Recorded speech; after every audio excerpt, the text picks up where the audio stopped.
معزز خواتین و حضرات،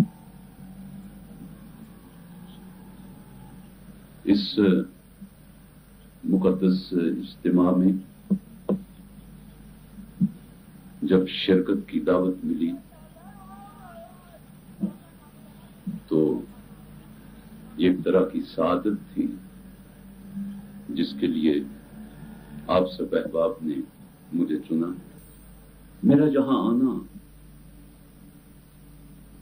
ایک طرح کا اس تعصب کو بھی کم کرنا تھا۔ میں آج آپ کو اپنی زندگی کا ایک راز جو میں اپنی خود نوشت میں تمہیں لکھ رہا ہوں، جب 1964 میں پاکستان میں لاہور میں ٹیلی ویژن رائج ہوا ہے، اس کا آغاز ہوا ہے، تو یہ اعزاز قدرت نے میری جھولی میں ڈال دیا کہ میں پہلا اناؤنسر، پہلا نیوز ریڈر بن گیا۔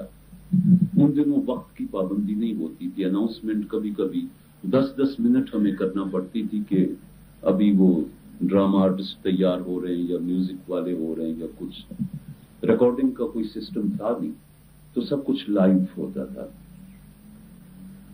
لاہور والوں نے مجھے پسند کر لیا۔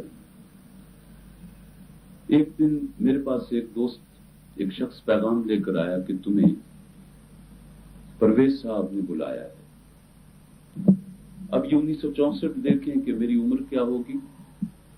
شو بزنس کا آدمی جو سارا دن ریڈیو، ٹیلی ویژن، فلم، تھیٹر، اس کے علاوہ بہت کچھ بہت کم ادھر ادھر دیکھتا ہے۔ تو میں نے کہا پرویز صاحب کون ہے؟ میں سمجھا کوئی فلم پروڈیوسر ہے تو شاید فلم میں کام دینا چاہتا ہے۔ انہوں نے کہا طلوع اسلام والے۔ میں نے کہا ہٹاؤ یار مولویوں کو۔ کراچی میں تھا تو میرے ایک ملنے والے، میں نے ان کو امی ابا بنایا ہوا تھا، ہے وہ ایک دن میرے گھر آیا اور انہوں نے مجھے 1-2 کیسٹس دی، ویڈیو، وہ پرویز صاحب کی تھی۔ وہ میں نے دیکھی، بس اس کے بعد وہ مجھ کو اپنا بنا کے چھوڑ دیا۔ کیا اسیری ہے، کیا رہائی ہے۔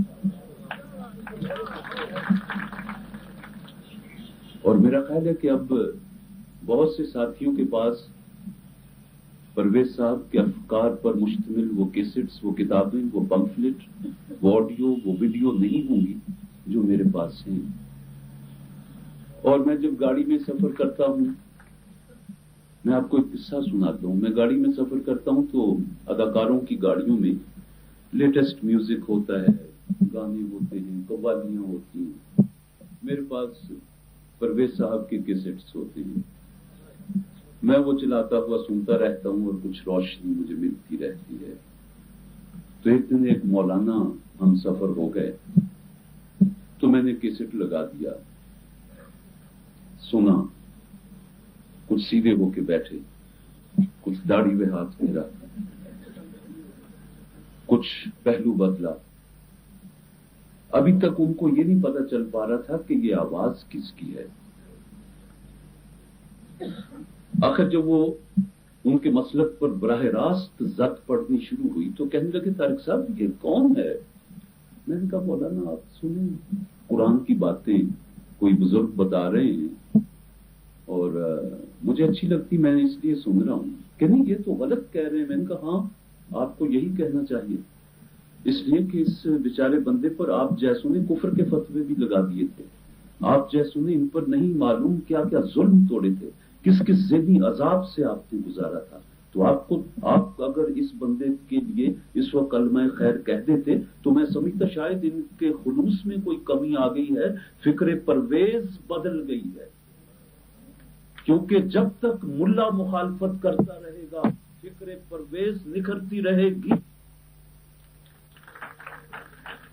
یہ دلیل ہے ان لوگوں کی مخالفت کی جو رجحت پسند ہیں، جو تقلید پرست ہیں، جو اسلام کو ایک ثابت اور جامد مذہب بنانا چاہتے ہیں، دین بنانا چاہتے ہیں۔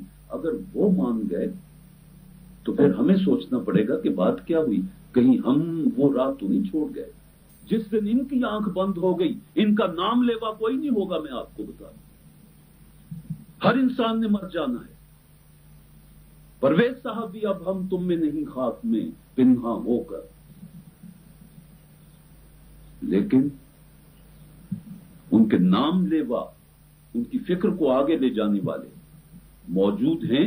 और ये बसों में, कारों में भर के नहीं लाए गए, यहां किसी वजीर आजम को नहीं बुलाया गया कि जिसकी मोहब्बत में सारा सरकार दरबार भी मौजूद हो, जिसकी मोहब्बत में सरकारी मौलवी भी मौजूद हों, दरबारी भौंकने वाले भी मौजूद हों।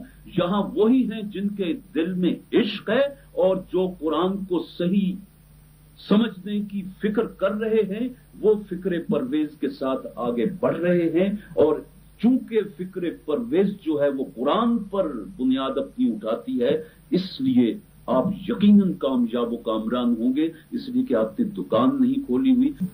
मैंने परवेज साहब के फिक्र से एक बात सीखी कि इंसान के इख्तियार और इरादे को सलब न करो।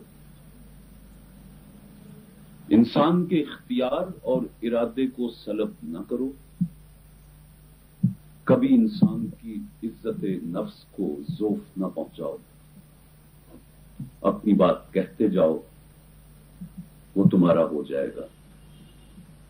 अगर इज्जत नफ्स को ज़ोफ पहुंच गया तो वो रिएक्ट करेगा। अगर इख्तियार और इरादे को सल्ब करके कुछ काम कर लिया तो ये ऐसे ही है कि वजीर आला ने एक प्लॉट दिया, 4 दिन में उसके साथ हुआ, उसकी छुट्टी हुई, साथ ही मेरे नजरियात की छुट्टी हुई। वो पेशावर लोग होते हैं, पेशावर मुल्ला होते हैं। वो बात नहीं, बात वही है जो फसल दिलों की जमीन पर काश्त हो, नजरियात का पानी मिलता जाए, लोभ और लालच के शदायद और तेज हवाओं से उसे बचाया जाए, तो एक दिन पौधा बराबर हो जाता है। आपने कहा कि शोले पर पैर रखा है, मैं कहता हूं मैंने शाखे नूर को छुआ है। शोला तो जला देगा, शाखे नूर तो और हसीन बना देगी। मेरे नजरियात की वजह से पाकिस्तान टेलीविजन ने या किसी हाकिम ने या किसी मुल्ला ने मुझ पर वार करने की कोशिश की, तो मैं इससे पहले भी प्रस्तुत कर चुका हूं कि उस रिज्क से मौत अच्छी जिस रिज्क से आती हो परवाज में कोता। मैं किसी मॉडल टाउन में नहीं गया, मैं किसी राय विंड में नहीं गया, मैं किसी मंसूरे में नहीं गया। आज आया हूं तो पूरे ज़हनी और जिस्मानी जिम्मेदारी के साथ आया हूं कि मैं इदारा तुलूए इस्लाम में आया हूं, इसकी फिक्र से मुत्तफिक हूं और इंशाअल्लाह बशर्ते जिंदगी आइंदा भी आता रहूं।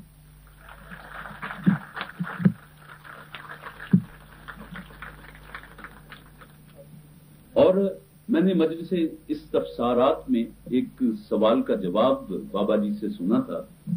किसी बच्चे ने लिखा था कि मेरा बाप मुझे जायदाद नहीं दे रहा, कह रहा तू परवेजी हो गया है, ये है ये है। तो उन्होंने कहा था कि बच्चे फिर उनका अपना मखसूस अंदाज था कि उस वक्त का इंतजार कर लो या फिर ये चीजें छोड़ दो, या फिर अभी कौन सी ऐसी मुसीबत है कि तुम मेरे फॉलोअर बनने की कोशिश में हो। बात यह है, रखो ना या तो बर्क जमालों से दोस्ती, रखो ना या तो बर्क जमालों से दोस्ती, या आशियां से उठता धुआं देखते रहो। ये तो हो नहीं सकता कि एक तरफ आप बर्क जमालों से दोस्तियां भी रखें और फिर घर भी बचाना चाहें। घर में तो आग, दिया सलाई जलेगी, आग लगेगी। दरिया का बंद टूटेगा, सैलाब आएगा, सूरज चमकेगा, हरारत पहुंचेगी, चांद तुलू होगा, ठंडक आएगी। रखो ना या तो बर्क जमालों से दोस्ती, या आशियां से उठता धुआं देखते रहो। और बाकी हम सब ने भी तो आखिर सफर में है ना, आफाक की मंजिल से गया कौन सलामत, असबाब लुटा राह में या हर सफरी का, ले सांस भी आहिस्ता कि नाजुक है बहुत काम, आफाक की इस कारगह शीशा करी का। आप सबका शुक्रिया।